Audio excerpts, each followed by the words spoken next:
Joseph-André Méthène, bonjour. Bonjour. Vous avez publié à quatre mains avec votre femme Susanna aux éditions L'Harmattan, Un couple pour la vie, point d'interrogation. Pouvez-vous nous présenter votre livre? Notre livre Un couple pour la vie est en fait une interrogation que nous portons pour savoir si au XXIe siècle il y a encore un sens à s'engager l'un vis-à-vis de l'autre dans la durée. L'idée d'écrire ce livre revient à mon épouse Susanna qui malheureusement était atteinte d'un cancer et est décédée il y a quelques mois. Dans la première partie, nous voulons porter un témoignage sur le grand bonheur que nous avons vécu ensemble et qui n'a pris fin qu'avec le départ pour la vie de mon épouse. Nous cherchons à, dans notre livre, expliquer les raisons de cette réussite. La seconde partie s'adresse à celles et à ceux qui réfléchissent et sans doute hésitent beaucoup, nous les comprenons, à s'engager dans la durée, peut-être pour la vie. Nous cherchons à leur donner, à travers notre expérience réussie, des repères pour les aider dans leur réflexion et peut-être amener l'un ou l'autre à prendre la décision de s'engager dans la durée, pourquoi pas, pour la vie. Alors pouvez-vous tout d'abord préciser ce qui explique, à votre sens, la réussite de votre couple? Alors, le couple commence par une longue aventure qui, je reprends le livre, est illustrée. Ça a été un merveilleux début de mariage qui est illustré sur notre livre par cet énorme cactus qui illustre le lieu superbe dans lequel nous nous sommes mariés. C'est dans le nord de l'Argentine, en pleine cordillère des Andes, à 3000 mètres d'altitude. Susanna et moi avons pensé que se marier impliquait de prendre de la hauteur. La raison, votre question, l'explication principale de la réussite de notre couple tient à notre avis à trois raisons. Un amour profond, partagé, un respect réciproque l'un pour l'autre et une confiance totale l'un vis-à-vis de l'autre. Ça a été une sorte de triptyque qui a servi de fil conducteur à ce qu'il y a eu de meilleur pendant 42 ans de vie de couple entre Susanna et moi-même. Mais cet amour, ce respect, cette confiance ont pris une profondeur énorme en un instant, en fait au moment où nous sommes engagés l'un vis-à-vis de l'autre pour la vie. Nous avons réalisé tout d'un coup que c'était cet engagement qui changeait tout dans notre vie. Avant, nous avons formé un couple on vivait ensemble depuis plus de 2 ans. Nous nous aimions, mais d'un côté c'était toi et de l'autre moi. Et c'est cet engagement qui, en une seconde, a créé pour la première fois le nous, c'est-à-dire notre couple, et ce, pour la durée de notre vie.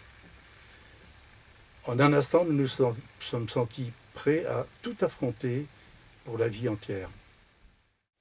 La conviction de départ, en fait, s'est transformée au fil des années, et après 42 années de vie de couple, en une certitude.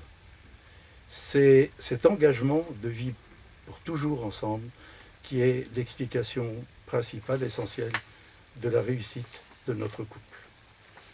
Nous étions prêts à tout traverser, tout aborder, le meilleur et le pire. Le meilleur, c'est facile. Le pire, hélas, nous l'avons connu avec le départ pour toujours de notre enfant âgé de 2 ans qui nous a quittés. Mais notre amour en a été, malgré ce drame, renforcé, notre confiance également, ainsi que notre respect l'un vis-à-vis de l'autre. Enfin, je voudrais signaler qu'il y a un piège dans lequel un couple ne doit pas tomber, c'est l'immobilisme.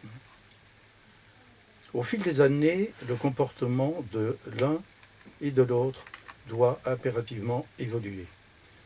Et c'est Susanna qui, avec sa douceur, mais aussi avec sa grande fermeté, qui a fait évoluer nos deux comportements, le sien et le mien, surtout le mien, lorsque c'était effectivement son conjoint qui devait le plus changer. Alors venons-en maintenant à la seconde partie de votre livre. Quels conseils pouvez-vous donner à ceux qui envisagent de former un couple? Tout d'abord, nous n'avons de leçons à donner à personne et de recettes non plus à livrer à quiconque. Je démarre par une remarque préliminaire qui nous paraît essentielle. L'environnement dans lequel nous vivons tous aujourd'hui a considérablement changé au cours de ces dernières dizaines d'années et malheureusement dans un sens de dégradation. La haine à l'échelle mondiale, la violence, le terrorisme, des guerres, des épidémies, des famines qui touchent des populations entières, le risque nucléaire qui augmente, le climat de la planète qui se dégrade et actuellement une crise de l'Europe qui préoccupe beaucoup de monde. Enfin, je voudrais dire que beaucoup sont fortement préoccupés par la hausse du chômage, puisque celui-ci a augmenté dans un certain nombre de pays, dont la France. C'est dans ce contexte difficile qu'il faut aujourd'hui que deux êtres se décident ou non à s'engager pour la vie, en tout cas dans la durée. Notre témoignage principal, essentiel, je dirais, c'est que nous sommes résolument, dans ce contexte difficile, très optimistes sur les perspectives qui s'offrent aujourd'hui en couple. En effet, plus pour nous, un contexte est difficile, préoccupant, et plus la vie à deux prend tout son sens. Je me réfère, je cite un exemple tiré du secteur de l'économie. Plus le contexte financier est délicat, présente des risques, et plus il est conseillé à tout le monde de chercher ce qu'on appelle les valeurs refuges.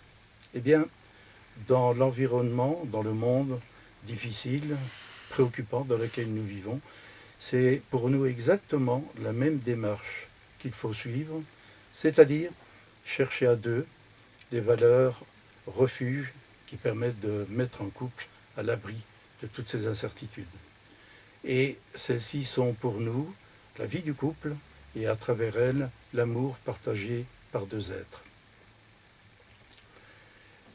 Dans ce contexte de mondialisation avec tous ces problèmes, il apparaît que l'amour, lui, n'est pas touché par ce phénomène de mondialisation. Et plus le contexte, l'environnement est incertain, plus pour nous, l'amour, valeur refuge, brille d'une lumière exceptionnelle.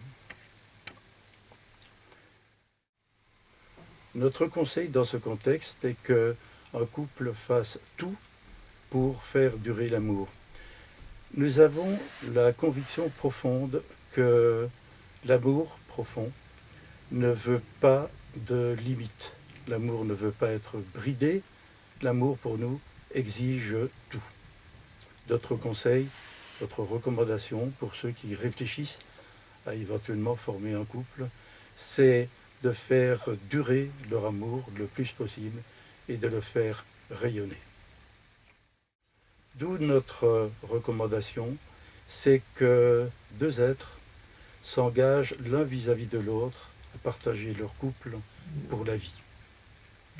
De la sorte, nous sommes persuadés que deux personnes vont à deux, l'une à côté de l'autre, l'une aidant l'autre, faire face à toutes ces incertitudes du monde dans lequel nous vivons, pour, à deux, vivre dans le bonheur, ces difficultés qui, tôt ou tard, apparaîtront dans leur vie, dans la mesure où nous en sommes persuadés, l'environnement dans lequel nous vivons va continuer encore à se dégrader. Quel serait votre dernier conseil? Je l'exprime sous la forme d'un souhait, c'est que l'amour entre deux êtres ne cesse de se renforcer dans une confiance totale l'un vis-à-vis de l'autre et dans un respect profond d'un être vis-à-vis de l'autre être. Un dernier vœu, c'est que la vie à deux dans un couple soit marquée par un amour profond qui rayonne entre les deux.